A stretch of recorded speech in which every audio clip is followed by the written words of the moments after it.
Valley Astronomy Club. Thanks for coming out tonight for International Dark Sky Week.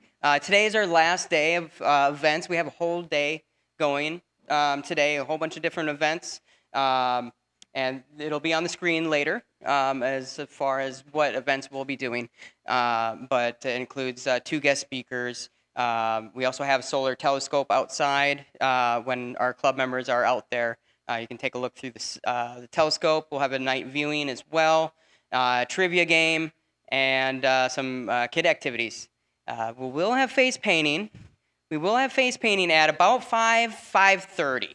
So I expect everybody's face to be painted with some sort of owl. Yeah? I'm looking at you. Yeah? Okay. Yeah, a little bit about the club, Wenatchee Valley Astronomy Club. We are in our 2nd year this year, and we're just a small community club that is slowly growing, and our mission is to connect our members, our communities, and our families to the night sky heritage and to astronomy through outreach and social connections. It's a no dues club, and you just come on and take a look at our events that we have. We do have some event flyers here on the entrance, as well as stickers. And I have way too many stickers, so please take stickers. All right. Yeah, again, my name's Paul Thomas, and I know we have a few club members here as well. So thank you, everybody, for coming out, and thank you, WRI, for having us. And I'm going to hand off the mic to none other than Virginia with WRI. Thank you, thank you.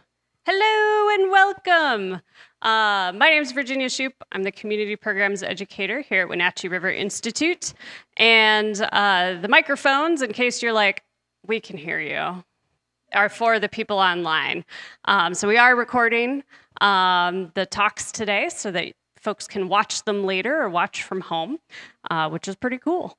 And so, show of hands, is this anybody's very first time attending a Wenatchee River Institute program? Woohoo! Welcome. Thanks for coming, and welcome back for folks that have been here before. And big thanks to our volunteers, Jim, Joan, and Miranda, who are here helping us out at the drinks table. Yeah, we're a nonprofit with the mission to connect people, communities, and the natural world. And so we were excited to be part of the International Dark Sky Week stuff.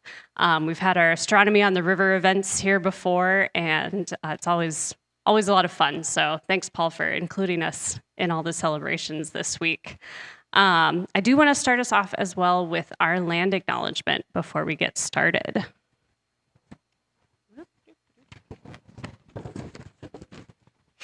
So this land acknowledgement was created alongside the Shimpish-Gwashu people.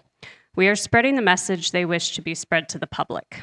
The land Wenatchee River Institute sits on is the ancestral homelands of the Shimpish-Gwashu, or Pasquosa, or Wenatchee people. The Shimpish-Gwashu, meaning people in between, had villages positioned along the Wenatchee River and surrounding areas. Their ancestral homeland extends from the Cascade Ridge throughout what is now known as the Wenatchee and Okanagan Valleys. The culture and economy of the Shimpish-Gwashu people centers on taking care of the land. They fish, hunt, gather roots and berries, basket-making materials, and medicines. The Shimpish-Gwashu are named within the Yakima Treaty of 1855. Language to establish the Wenatchee Reservation was never followed through, even with the needed surveying completed.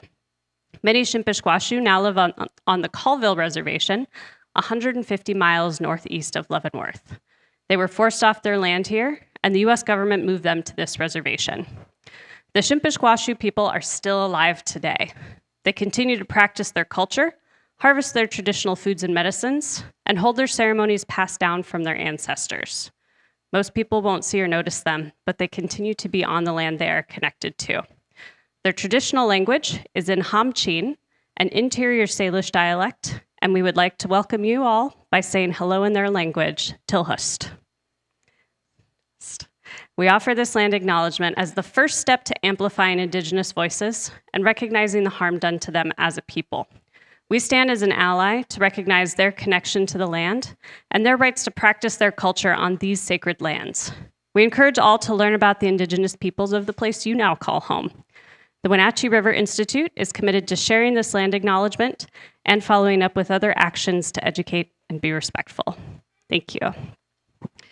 And we're so lucky to have such wonderful partners out here doing wonderful education programs, connecting people to the natural world, like the Astronomy Club, and like our speaker today, Dr. Jim White. And I have a bio, it's on my phone. So Dr. White is the Principal Energy Efficiency Engineer for Chelan County PUD. Following his passion for renewable and efficient use of energy, he earned his mechanical engineering degree from the University of Alabama in Fairbanks. Oh, what did I say? I'm sorry. It says Alaska. I don't know. My cousin goes to University of Alabama. Sorry, University of Alaska in Fairbanks, and later got his doctorate degree in energy management from Texas A&M University. His love and appreciation of dark skies come from seeing the aurora borealis while growing up in Alaska and from seeing the Milky Way while backpacking and camping nearly every month throughout the Pacific Northwest since 2009. So please welcome Dr. Jim White. I gotta go turn on the mic. Thank you, Paul, for putting this on. I want to just speak today, make it more conversational. I don't want you to just hear me go, wah, wah, wah, wah. Make it, if you have a question, don't hesitate to stop me and jump in. And I want to make sure, make sure this is interactive and that we're all here to learn. And with that, I have a disclaimer to make. What I'm about to show you is going to ruin you from seeing lights from here on out. You're going to see such terrible lighting from here on out when you go out into the world and you see the lights that are lit up and how buildings and streets and your neighbors and others light there and light is being used. You say, why aren't they doing this or why aren't they doing that? So it's a work in progress. And thanks to Paul and others, we're planting the seed here that we're making a difference. And this is one of the nice things about the dark sky and this issue of restoring the night sky so that we can all see the stars again in the universe and surrounds us, is that it's solvable. And we look around at all these other intractable problems in the world, but this is a problem we can actually solve and make life better in terms of making it safe, making it secure, making it beautiful, restoring beauty, and accomplishing the things that we want with the dark sky and actually making us healthier in the end. Also, but not just humans, but also wildlife and nature that surrounds us. So I'm curious, why should we do this? Why is this important? To you, Jackie? To save it for future generations. To save it for future generations? Yes. Anyone else? Why are we doing this? Why are you here? Why is this topic of interest? Yes? Problem for migrating birds. For migrating birds, it's a problem, right? It confuses them. They're used to seeing the moon and the stars at night, and now there's all this night sky and blasting their way. Yes? I think it just gets people curious about science in general and astronomy specifically. Right, science in general, because it broadens our horizon. If we look at our little problems here that we have in front of us and confront us even around the world, to see beyond that, to see that there's a much bigger universe and how small our problems really are. But I think that science and that, I noticed that Virginia had a Star Trek earrings. So, that wonder, a sense of wonder to want to get out and know more about this universe that we live in. Anyone else? Yes? Our circadian rhythms, there's more and more research about how important it is to have darkness at night and natural light during the day, and we've kind of done the opposite, where things are very brightly lit at night, and we're indoors a lot during the day and not getting the natural light, and a lot of our systems function more optimally, we sleep better, brain fog, everything is improved when we have more dark nights and brighter days. Right, so the circadian rhythms, we're used to sleep at night, and now we're up all night, and the bright light affects that physically. There's an impact of that light, blue light that we see from us now is shining to us not only from the sky, it's coming in from the street lights and a neighbor's light in their house or whatever, right? So it is a health effect that's beneficial to us as well. Yes, Paul. Do you have any? I enjoy the night sky, and I would like to keep it, restore it, because I like the cultural connections that our ancestors have, and that we could have, again, if we just looked up and learned about our culture through the stars. Mm-hmm. So learning about the dark sky and how it affected our history and the culture, you're saying. Look at the pyramids and how they're aligned, and the things that were Stonehenge and others that are aligned with the natural sky at night. It's interesting. We have that tie-in to that. Very interesting. I was going to pass a microphone around, but that's okay. So, anybody else? I would just say it's nice to see the stars. Occasionally I'm in an area where you don't have all this light pollution, and it's really shocking when you've been around light for moments. In other words, the sky really stands out once the contrast is, it's a total different experience. We just don't really see the sky the way people did 150 years or more ago. So if you're living in an urban environment and you never get the chance to really see the stars, you maybe see 10, 20, 50 stars is the most you can see, but then to come out and to see what the stars look like. And I've been into an area like up in the Cascades, like I was mentioning, where literally with no moon, you could literally see the path to walk upon just from the starlight that comes about. Or also reminds me of there's a fellow who, they were camping and was out there, and his friend, he just looked up and he goes, "What's that cloud?" You know, it was the Milky Way galaxy. You know, he'd never seen it before. And it's really amazing to be able to witness.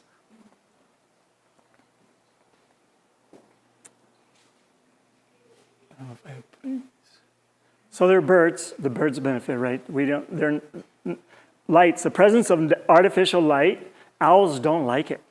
They will stay away. You'll shoo away from areas that are artificially lit. So you run it, like an area like this, and they're focused on birds. You really want to minimize that the light that's out there, because they want to be able to see, and they like that ability to have that cloaking ability to fly and navigate at night. And so they need that. And also navigation is a big deal. And birds, what I learned is the majority of birds migrate at night, not during the day. So it's really important for them to have a proper night sky so they can get through point A to point B, They travel for thousands of miles. Let's see. I put the three B's, birds, bats. Bats, an artificial light, of course, they like having the dark sky as well and benefit from that. Come out at night. I lived in Austin for a bit and see the millions of bats that lived under the Congress Street Bridge and come out flying at night and go off and just consume, I don't know how many tons of insects each night. So they're beneficial to us. Bugs, insects. There was an interesting fact, but insects congregate around the light. And the congregated light, then they're picked off by other birds. One of the other things that I read is that you see insects flying around that they're attracted to it. It's actually like they're almost trying to get away from it. The light, they're fleeing away from it, and it's always behind them. And so normally it would be in one space and it could go somewhere else, but it tires them out. The insects, they get exhausted, and they literally can die from exhaustion from having lights out in the artificial lights. So it's a good reason. Another one's for turning that light off if you don't need it.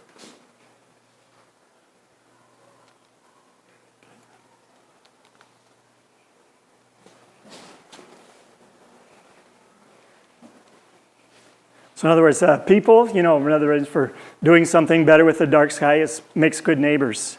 I don't know, but the LED lights that have come out, they're like laser beams. Have you ever had that problem where there's a street lights put in over there and your pillow's right here and there's a little crack in the the shade, it'll beam right in and it just comes right into here. Okay, all right. So having good light makes for good neighbors.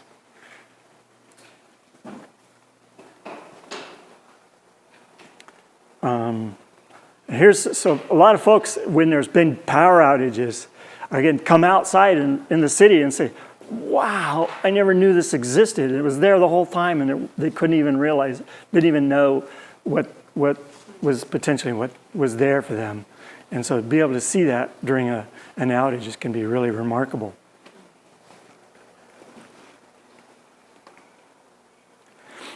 Again, we're going to find out about this, but all these examples of different lighting, which see usually with a point source, we don't normally look up at the sun, right? It's a bad idea. You get right? We don't want to do that. And that bright point source of light, when you see it, your eye constricts. So your eyes constrict down. Now you can't see as much around it because your eye is constricted because of that point source of light. So if you can shade and not see the light source, but to see what's lit, it's much, much better. I think it comes from where we used to have lanterns, because that was all we had was a candle or a lantern, and we had to walk around with that, and you had to, you saw that point source of light, and we put it on carriages, on horse carriages, and then eventually we just added that carriage light to the outside of our house, and then that's what you see today. You go to Home Depot, Lowe's, and all that, you're going to see that. There's a light, there's the bulb, and it's right there on your porch, and this is kind of what you see. But if you can shade that, let me see. If we shade that point source, here's this person putting their hand up in front of that bright point, you can now see this other person that's standing there, which would otherwise be hidden.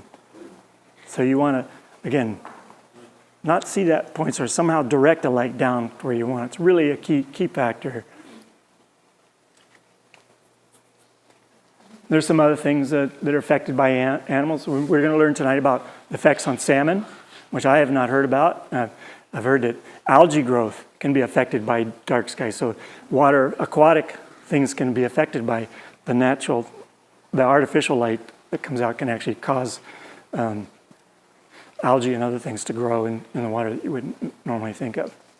Owls, mice, yes? Bees? I'm not sure about the bees.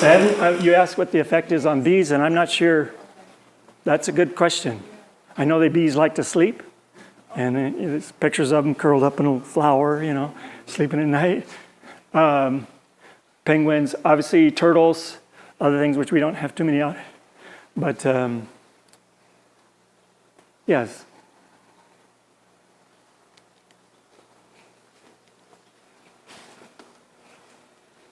This is a picture of a fire station in Chelan County that was recently put up, and the fellow's a photographer who lives up there, and he lives across the street from this facility. And I'll show you the next picture, but this is how it's lit up. I mean, all the time.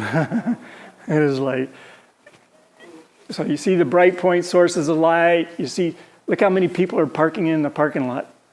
And, any of these other lights. And you can barely see the flagpole. If you're going to light up anything all night, maybe you could light up the flagpole, but you can't even hardly see it. So now this next picture is taken of his house across the street.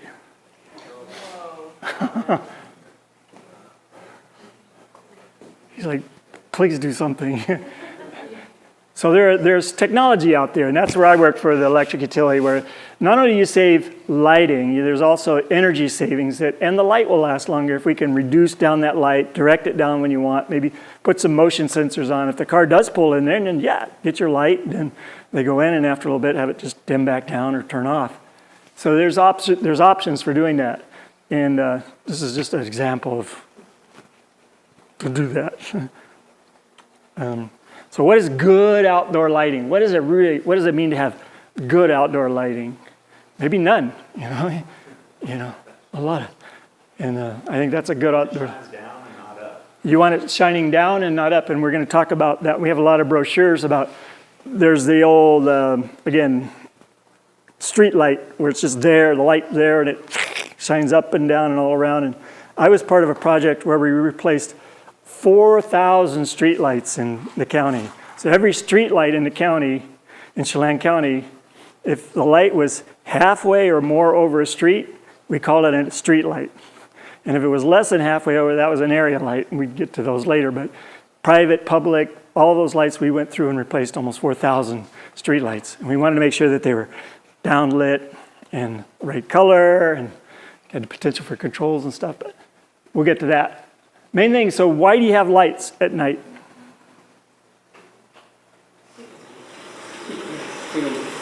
Safety or navigating. Safety, right? You don't want to walk out and trip over something. You're walking up the stairs, you want to be able to find your way around. It's a good idea. People like, what's safety or security? Somebody's coming up, so there's a fear. We have, as animals, we have a fear of the dark too, right? There could be some predator out there waiting to, pounce on us if we see the light, we're not so afraid. I always feel that way when I'm camping out there, and you never know what's lurking out there. You smell something sniffing at your tent in the middle of the night. You go, you wonder what kind is it. So there's security. We want to feel safe and secure. And then there's this aesthetics. People meaning how pretty it looks. And architects, they get kind of mad at me. I tell them, don't light up your building unless it's functional. Don't just shine a big spotlight on your building just because you want to show off your statue. It's kind of make it do something useful. Provide that safety and security. We don't want it to pollute the night sky, right? That's a bad thing. We don't want it shining in our neighbor's window, or theirs shining in our window. We don't want that. We don't want to affect wildlife, the fish, or the birds, insects. Want it to last long. That's the nice thing about LEDs. We're seeing light-emitting diodes are becoming all lights are almost becoming light-emitting diodes, and they're not as expensive. They don't use as much energy as the old ones did. They last much, much longer. When you guys, we don't know, but we used to always have to replace the light bulbs. And all the time in our house, we'd have to go around and do that. We don't have to do that anymore. We put the light up and we forget about it. But the other thing is, because they're so cheap and they're everywhere. Leavenworth is the capital of holiday lighting, right? That's what they do. And that's fine. And I'm not knocking that. I think there's a place for that. Maybe they can have a period where they turn them off or something, but it's that's between the city and others to decide what they want to do. But Manson community up there, they want to be known as the dark sky community. So there's a community in the northern part of Chelan County that we want people to come to us because they want to see the dark sky. They want to see the night sky. So come to Manson, or come to any these communities are wanting to restore that beauty and be known for that. So here is again I call it night sky blasters. This, I ran into one of these at our parks. We did a great job. We put in this new park section and we put these down lights in. We had motion sensors on them. They step dim. They're bright when you need them, and then they dim down to a real low. And then I'd come around a corner, and then there's a cul-de-sac. And there was this light. It was about that big around, and it was pointed out this way, and it was just lighting up East Wenatchee. And so I'm like, we're going to have a talk, about see what we can do to make that better. But so that we don't want to see this unshielded kind of just bright light. And then, at least has a cap on it. That's good. Bring it down, and then at least not shine it up. Let's not shine the light upward, and maybe even direct the light down so we just see the things that are lit. That's even better. And then best is just when it's not needed, turn it off. So I was mentioning in Europe, they had some street lights where they had motion sensors on cars. The cars would drive down the road, and the lights would come on as they drove down the road ahead of them. And as they passed, they would turn off. Technology, perhaps. Options. How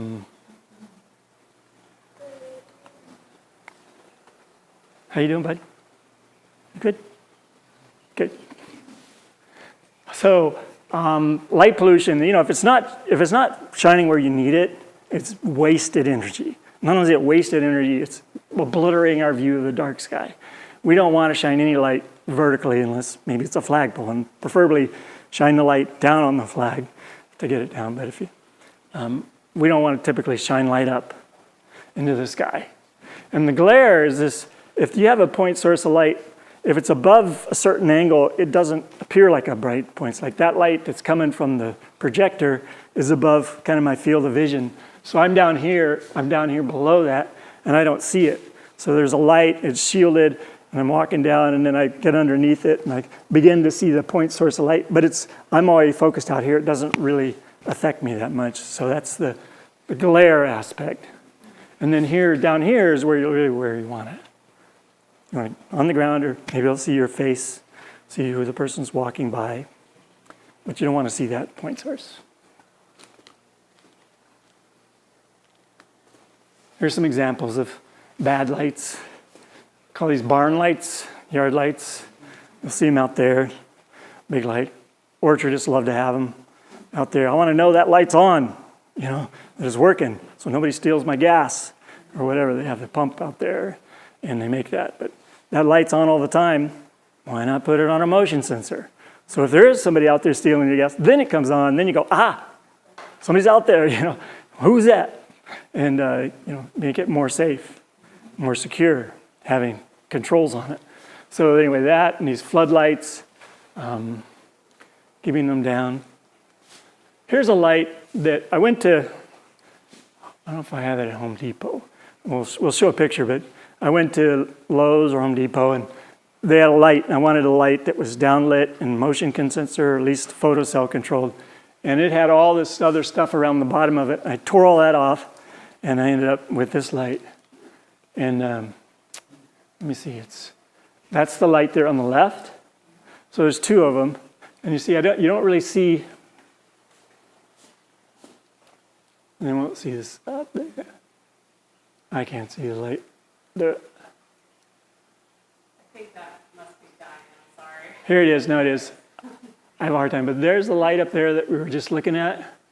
And again, you don't see the point source of light, you just see the things that are lit with it. And the same thing with this porch light, and we'll show you that light here. This was before, where you're looking at just that general porch light, where it's just everywhere. And then replace that with one that's more down. And you can see how this is lit up, the sidewalk, and the person is lit up, as opposed to this, where you don't see the stairs, it's not as safe. And this uses less energy and can direct the light down where you want it to. That's a good light. And then have it on a motion sensor, either turns it off or dims it down when you don't need it.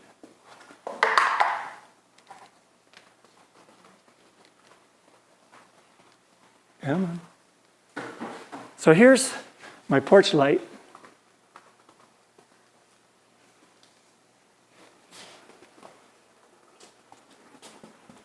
So I had this light out front. This is when there's no motion on the front, so all those lights are off along the house. And then I needed a front light to light up the sidewalk for folks that walk around. And I had made my own, and it wasn't working out so good. So I went to Home Depot or one of the hardware stores, and I bought this solar light. So then when this sun comes, sets, it comes on. But this little light is what you see lighting up here. So if you get it up high enough, you can actually, it does a really good job, more than moonlight, more than full moonlight that comes out that shines down on the ground. If you keep it up, you don't want it too high, because then you're getting that point source of light, unless you have it up high enough where it's not a glare source, But it can do a good job, and it's $12. Come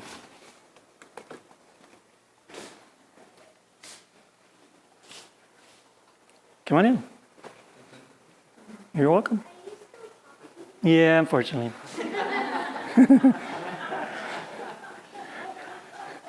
So there it is. This is the light. These are some of the lights that were put along our park. And they're not finished yet. They're working on it. It's a work in progress. It has these motions, the lights up there on the top. You could see they sense the motion, and then they're directional. Actually, you have lights that are not just a big pool of light, but they're supposed to be shining out front, a long and skinny light, and that's what you want. This is at Walla Walla. This is the end of 5th Street in Wenatchee.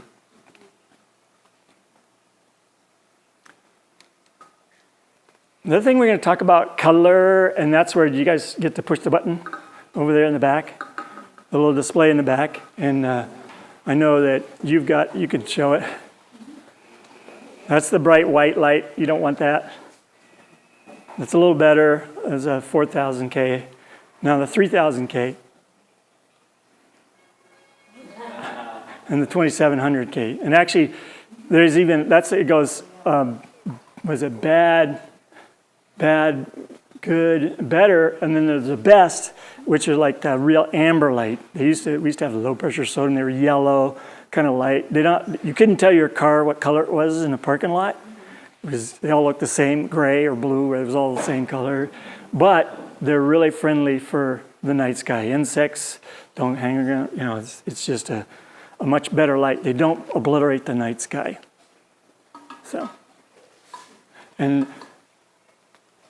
So a 1 would, they call these low pressure sodium, that's the low pressure sodium light, how much relative pollution it comes out of it for the different light sources. And so if it has a 1, the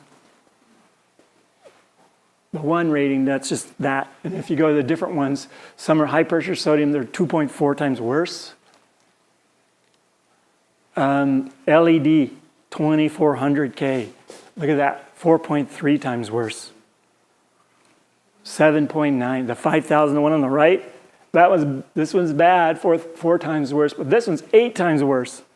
So the bright blue, don't go with that. Yes, question? Where's the sweet spot? For like, on the front of our house, we have 2 of these lights, like just on the front by the garage. Mm-hmm. They're not big floodlights whatsoever. What's it take to adequately light so that anybody coming can see what they're doing? I was thinking 2.5K would be not so bad, but this looks like, hey, that's a whole lot worse. Then maybe you could do a lot better than that. Is that right? So this is kind of the relative light pollution necessarily, not necessarily what you can visibly see. They put the same amount of light that you can look at, visual light, but one is 4.5 times worse on the night sky than what you see, and even for the same amount of light in the area where you're at. Yes? And part of it is just how it's directed, right? Like correct. A reading light is right by where you're reading versus an overhead light, even like indoors. And like you're saying, even with that tiny little lantern, because it's right next to and low to the sidewalk, like it seems like it's not so much about how bright the light is as much as like how it's shielded and how close to what you're trying to illuminate. Yeah, and so it also depends on where you're at, and if it's all bright all around you, then relative light to what's out there. If it's completely dark, a little light can go a long way. If there's other street lights and other things around, you may need more light to see properly because of the shadows and things. Candle light, so you talk about foot candles. So if you have like 1 candle and you're 1 foot away, that's 1 foot candle. If you had, let's say, a birthday cake and you have 12 candles and you're 1 foot away from the birthday, that'd be 12 foot candles. A lot of these, and a lumen would be like 1 candle. Some of these lights are 800 lumens. It's like 800 candles worth of light. You know, that's how you measure it. And if you're so many feet away. So, for what that's worth. But anyway, pick the right color. You do want to get the right color. And eventually for dark sky, you go to Arizona, you've been to Hawaii, anybody been to where they have large telescopes and things? You'll see these street lights that are yellow looking, and that's to help the dark sky. These amber lights. And they really haven't come out with the LED amber lights yet. They're not widespread, hard to find, can't buy them very well. This is what you see when you go to the hardware store. Like, okay, let's see what I want. Do I want this one? I want this. You know, you're trying to figure all these out. There's the yard light, barn light kind of thing. No controls on it. No sensors. Let's see. This one has a sensor on it, but it then comes on, and turns off. It's kind of hard. Here's one, yeah. Light up your yard like a business ball field or a parking lot. Really? There are a lot of people doing this. They buy it, they want that. They think they do. But it doesn't necessarily make it more safe or more secure. Here's a more of a better light where it's the lights, you don't see the point source of light. It has a motion sensor on it, even by level, turns it on or off, dims it down or turns it off.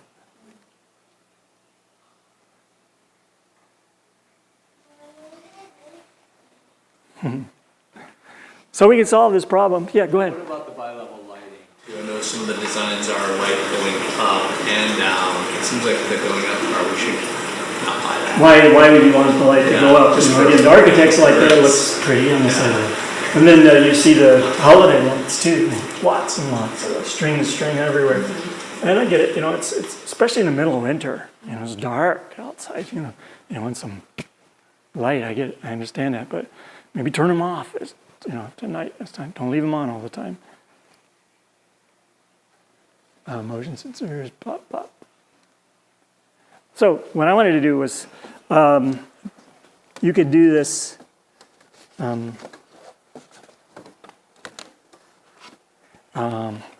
can do a home assessment of your house and you can get it to certify as dark sky compliant. So even though if you live in a neighborhood and it's all lit up, but you want to make a statement to say, hey, here's what you can do to help make do it. So I did it. I went through and did an assessment on my house, and you go through, and I'll pass this around. It tells you, kind of list all your lights that you have, and does it check one of these boxes? Is it useful? Do you need it, for one? Is it targeted? Is it directed down where you want it? Is it low level? Is it just the brightest light you need, or can you get by with a lesser light? Controlled, does it turn on and off with the daylight? No reason to run it during the day. And then warm color, the right color. Check them off and do this, and you decide if you pass the test, and then you submit it. There's a QR code on the back here. Scan that, and it'll take you right to the site where you can self-certify. And then they'll send you a letter. You get a letter. And they'll send you a window sticker to put on there. And you can put up a yard sign that your neighbors can say, hey, look, my house is dark sky compliant. Even as they're walking around during the day, they'll make them notice that, oh, this house is different. Maybe I could do that. What's wrong with my light? Take a look at that. So, if you want, pass that around. I'm not sure where else we're going to go with this, but here's the dark sky. I have this on a PDF too, if you want. I can give you a copy. And I think it'll make it available on the website also, right, Virginia? They'll be available on the website too. There's a PDF version of the presentation. It'll be available on the WenatcheeValleyStars.org, the Wenatchee Valley Astronomy website. Okay. One thing I just wanted to turn back to, and I'll pass this around. I got this calendar, maybe others have seen it, but you put in your location, and they'll make this calendar for you. And it has all of the dates and that are specific to your time zone, and what's present when, what time the moon comes up, what time the moon sets to the minute. And then they've got photos from the James Webb Space Telescope. And for April, to me, this is just amazing. We think we know so much about the galaxy and the universe. We don't. I'm still amazed. We say, well, it's only 16 billion light years across. Well, that's because we can see 16 billion light years away. But does that mean we can see 16 billion this way too? Is it 32 billion light years across? 62. What? Or is that just because that's as far as we can see, therefore we say that's as big as the universe is? I know they use this background radiation, they say, well, this and that, but there's a lot of things involved that we don't know very little about. And the farthest that we can see with this telescope, the tiniest little red spot there of a galaxy, the most distant one that we can see is amplified out there through, we can still see galaxies that far away. We've not been able to see the end of it. But I just wanted to pass this calendar around, and if you want to take a look at it, and I found it's really fun. Yeah, that's where Hubble took the darkest part of the sky, zoomed in, took the darkest part of that, zoomed in, took the darkest part of that, zoomed in next, and that's what they saw. And you still that's see the whole deep field. Yeah. Deep field, yeah. Pick the darkest part of the sky. So.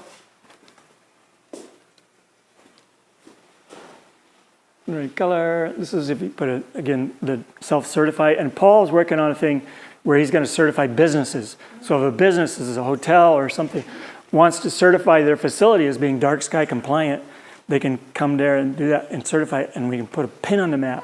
It says, look, this place, and so if you were interested and you want to support that from an ecological perspective or from the night sky perspective, it's a marketing tool, and it's also something to know that you're making a difference and you're showing that others can make a difference as well.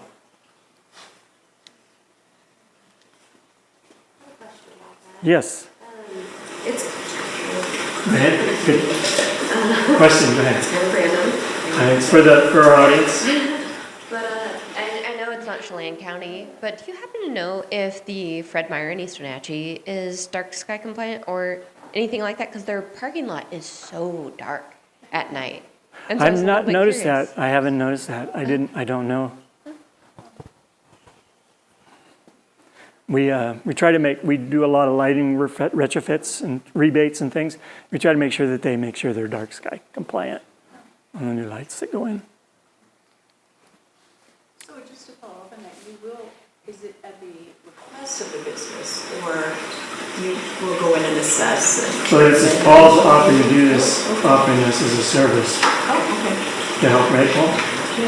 Yeah, so this would be a voluntary program in Chelan County, and this will take part of the whole Chelan County, not just the Wenatchee Valley, where businesses, if they're so interested, can try to get themselves a self-cert. Well, there is a small self-certification process, and then that's when I'll come in and look everything over, and not just for an environmental standpoint, like Dr. Jim mentioned, but also economical, and trying to boost the astrotourism in the valley, in the county. okay. How would they need to, like, if I recommended to a business going in that they contact you, how would they find you? Right now it's on our website, WenatcheeValleyStars.org. My contact is on there. This is rolling out. It hasn't rolled out completely quite yet, but hopefully within the month we can get this on our website. Yeah. Thank you. And again, this is the QR code if you want to do your home assessment. Takes you right to the web page and gets you the information. It's real easy, and you want to submit a picture of your home, you can do that too, and they'll upload that. I wish that it had a pin on it too, that it would put your location so that others could see. You know, that would be nice, but I don't think they have that. So, discussion, what do you want? What do you want for your area? What do you want for your city? What do you want for, where do you live? Where do you guys live, Jackie? In Lake Wenatchee, and you want that dark sky out there, right? Yeah, we can look across the lake and see lights. And you see lights from they got the night sky blasters going on all the time, and it would be nice if they just had them on a motion sensor or shielded them, right, at the minimum. Yeah. So you want to preserve that night sky. Apparently there is a county rule that says you cannot light trespass onto your neighbor's property. It's not enforced, I don't think. And we're at Chelan PD, we're more into carrots, not sticks. It's more of the county's role. But there is rules out there. If somebody's really very offensive, you could notify the county. They could send them a letter, said, hey, by the way, your light is trespassing on your neighbors. You need to take care of that. I don't think there's any, but that's an option. Yes? I think what I'd love to see is, like, I'm totally on board, would love to, like, retrofit my home and, like, help encourage others, but, like, I don't want to do the mental labor of, like, going to the, like, hardware store and figuring out, like, oh, how will this be? Is this compliant?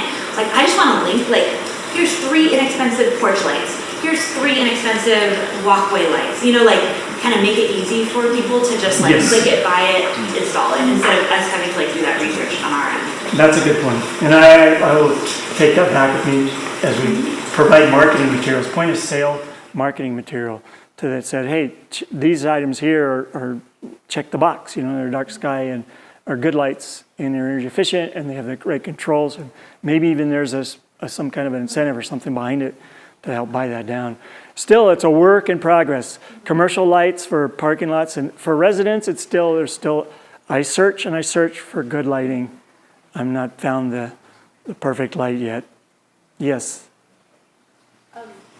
When there is a big new building going on, maybe a big factory, a new complex, nonprofit, whatever, is there some way Chelan County could just kind of give a recommendation? Like they have to get permits and it's not maybe a rule, but could there be some information that's just given to some new people building that says, it would be a good idea. This would be really great if you went with something really respectful to the night sky and the neighbors would really love it. So your point is that bringing out when people build a new home or a new building, a new facility, new commercial building, that there be something about a review of that building or at least notification, say, please make sure you check all these boxes on your outdoor light, that it has these controls so that it's down light, it's not the fire station and that we just saw, it's done right. And from the permitting people, because you have to be in contact with them, you have to get your permits. You have to be permitted. So really add that as a review, and a review question maybe would be a good suggestion to add. I think that would be wonderful, and I really think that it should be a requirement. We did have a couple new facilities that went in. I won't name names, but they're within the range of this area. You could see them 5 miles away, and they're bright up, and the people are complaining about the light from this building that's 2 miles away from their home. And so I think that's an excellent point, bringing that up ahead of time and just making it an education. A recommendation. If thought about this, we could consult. Yes. To add on to that, Go ahead. I totally agree with that. And to add on to that, we had a library next door to us when we lived in Minnesota, and it was a problem. We had really bright lights coming out the back, and the argument they used was, well, we need it to be secure and safe. And you've shown at least 2 examples there where actually you're less safe and less secure. But that would be another thing that I think a lot of businesses, they don't want somebody to fall and get hurt or to have somebody robbed or whatever. And if we can actually, if they can get information to say, hey, it doesn't improve that, this really bright light. You can go with less light and it'd be just as safe or maybe better. Yeah, have plenty of light when you need it. Have that light come up to the full brightness when there's folks around or there's some motion or an animal in the area, that it comes up to full brightness, and it doesn't have to go flash on, but it just comes up, and then after a while, then it can just dim back down. So that's a good approach for safety and security. So you have all the light you need when you're out there when you need it, and it also improves that security. So instead of just being, let's light up everything I own all night long. Here, here's, you want to see what I have? Here it is. As opposed to, here's lit up, and if you're out there, boom, it's. I would say especially they don't need to go skyward. To lights, no. Yes. There's no reason for lighting For up some the sky. reason, skyward is associated with safety, and Yeah. Go ahead. It seems to me that there's a need for codes. I don't know if there are any. I live next to somebody who I think has the worst example. And we can tolerate it, but it seems like if you're going to get much improvement, onesie twosie, trying to encourage people, it might be good, but I don't know if our commissioners are willing to even address this. But, what can you say about codes? Do we have any? And if we don't, does it make sense to suggest that they might take a look at this? I do know that, the county, like I said, does have a code it's in place. Whether or not it's enforced or not, I don't know. We've been focusing, again, more on the carrots than the sticks. I think personally, making people aware that this is an issue and that they're standing out and they're not, as a good neighbor, they're not being a good neighbor. There's only so far that's going to go. Some people say, I want my lights, I live here, this is my land, don't tell me what to do, I can do whatever I want. And we've seen that.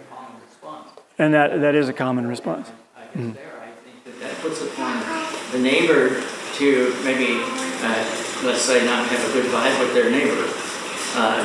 Where, in other words, it'd be nice if there was a standard or like clear codes that somebody could come up, measure it, and say, you're in violation. Right. And that, having that ability, I don't know if you had the mic there, but yeah, the ability to have that on there. That's something that I think the community has to take on. That isn't something, we're not as a utility, we're not going to be in the police business for lighting. We'll give education, we'll provide rebates and incentives again to help people and inform and educate to make them know what's good lighting and what's bad lighting, just for, makes for our county. I get the box here. Yeah. What? We do have a commissioner that is very, very supportive of what we're doing. And I think I have another one too, maybe 3. So, but Carden Berggren is very supportive of this issue, and commissioner of Chelan County, of our board of commissioners for the utility. So. Oh, I see. That, yeah, but not the county commissioner. Not a county commissioner that I'm aware of.